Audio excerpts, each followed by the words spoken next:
मैं उसके लिए क्षमा चाहता हूँ। और जो मेरे मन की बात मैंने कही थी कि मैं कांग्रेस ज्वाइन करने वाला हूँ, उसे वापस लेता हूँ।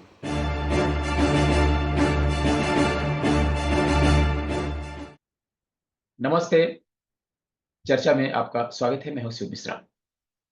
कन्हैया मित्तल को आप सभी जानते हैं, जिन्होंने गाना गाया था, जो राम को लाए हैं हम उनको लाएंगे। जो उन्होंने निर्णय लिया था कांग्रेस में जाने का, अपना इरादा बदल दिया है और वह भारतीय जनता पार्टी में सदस्य तो पहले भी नहीं थे, लेकिन वापस आ गए हैं, भारतीय जनता पार्टी के साथ हो गए हैं। पहले उन्होंने लॉजिक दिया था कि वह भारतीय जनता पार्टी के शीर्ष नेतृत्व के निमंत्रण पर उनके कार्यक्रमों में भजन गाते थे, लेकिन वे भारतीय जनता पार्टी के सदस्य नहीं थे। योगी आदित्यनाथ उनके गुरु थे, लेकिन वो गुरु हमेशा रहेंगे, वे चाहे जिस पार्टी में रहें। और इस तरीके से बहुत ही सधे हुए तरीके से उन्होंने कहा था कि वे चाहते हैं कि हर दल से सनातन की आवाज आए, कांग्रेस से भी सनातन की आवाज आए। इसलिए वो कांग्रेस ज्वाइन करने वाले हैं। लेकिन आप सभी जानते हैं कि भला कांग्रेस में कन्हैया मित्तल जैसे कद वाला व्यक्ति सनातन की आवाज कैसे निकाल सकता है? कांग्रेस में ऐसे ऐसे लोग हैं जिन्होंने अपना पूरा जीवन गुजार दिया और कांग्रेस की लय में चलते चलते वे हिंदू विरोधी हो गए। दिग्विजय सिंह, मणिशंकर अय्यर और ऐसे बहुत सारे लोग हैं। ऐसा नहीं कि वो हिंदू नहीं हिंदू हैं। तो इसलिए कन्हैया मित्तल की बात तो उचित नहीं थी और उन्होंने कुछ रूखे स्वर में ये भी कहा था कि वह युवाओं से भी कहेंगे कि वो सोचें। तो उससे तो लग रहा था कि भाजपा से उनकी कोई खटास हो गई है। और इस बात की बहुत खबर उड़ी थी, रूमर कह सकते हैं आप, कि भारतीय जनता पार्टी ने उनको टिकट नहीं दिया। वो टिकट चाहते थे, जहां से चाहते थे उनको टिकट नहीं मिल रहा था, इसलिए उन्होंने कांग्रेस में जाने का मन बनाया।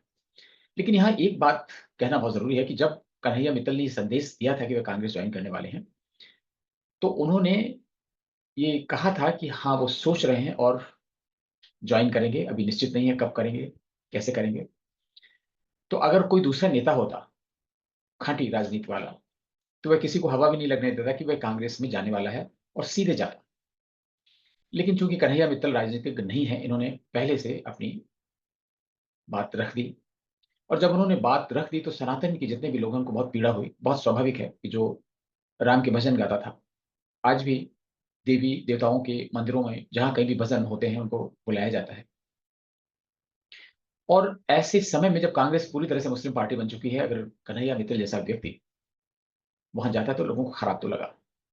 लोगों ने अपनी प्रतिक्रिया तरह तरह से व्यक्त की, सोशल मीडिया में, फेसबुक पर, ट्विटर पर, इंस्टाग्राम पर, व्हाट्सएप में। और उन पर बहुत आरोप लगाए गए। ऐसा माना जा रहा था कि कांग्रेस उनको टिकट देगी। लेकिन 24 घंटे के अंदर अंदर कन्हैया मित्तल का हृदय परिवर्तन हो गया। जय श्री राम। पिछले 2 दिनों से मुझे ये एहसास हुआ कि मेरे सभी सनातनी भाई बहन और खासकर भाजपा का शीर्ष नेतृत्व मुझे इतना प्यार करता है और इतनी चिंता करता है। 2 दिनों से मैं देख रहा हूँ कि आप सब परेशान हैं। मैं उसके लिए क्षमा चाहता हूँ। और जो मेरे मन की बात मैंने कही थी कि मैं कांग्रेस ज्वाइन करने वाला हूँ, उसे वापस लेता हूँ। क्योंकि मैं नहीं चाहता कि किसी भी सनातनी का भरोसा टूटे। आज मैं टूटूंगा तो पता नहीं कितने और टूटेंगे। तो हम सब मिलकर राम के थे, राम के हैं, राम के रहें।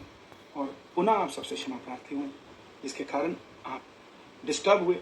और कोई अपना ही होता है, जब कोई अपना गलती करता है तो कोई अपने ही हैं जो तंग होते हैं, परेशान होते हैं। तो मुझे लगा कि मेरे मन की बात गलत है और इसको मैं वापस लूँ और आप सबका धन्यवाद करूँ, सपोर्टर्स का, प्यार करने वालों का। आप ऐसे ही जुड़े रहें, हम सब जुड़े रहें और देश की सेवा करते रहें। एक बार पुनः भाजपा के शीर्ष नेतृत्व का मैं धन्यवाद और करता उन्होंने बहुत ही दुखी होते हुए लोगों से क्षमा याचना भी की, जिनको उनकी वजह से दुख पहुंचा। तो यही कहा जा सकता है कि देर आए दुरुस्त आए। और मैं तो एक कदम आगे जाके कहूंगा कि ये डिसीजन तो उनका अपना था, पूरा व्यक्तिगत निर्णय था। लेकिन ईश्वर ने ऐन वक्त पर उनको सद्बुद्धि दी। शायद ये राम की महिमा का ही काम है। कहते हैं ना कि राम से बड़ा राम का नाम।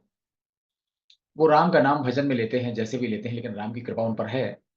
तो वो गलत निर्णय होने से बच गया। एक गड्ढे में गिरने जा रहे थे, ईश्वर ने उनको बचा लिया।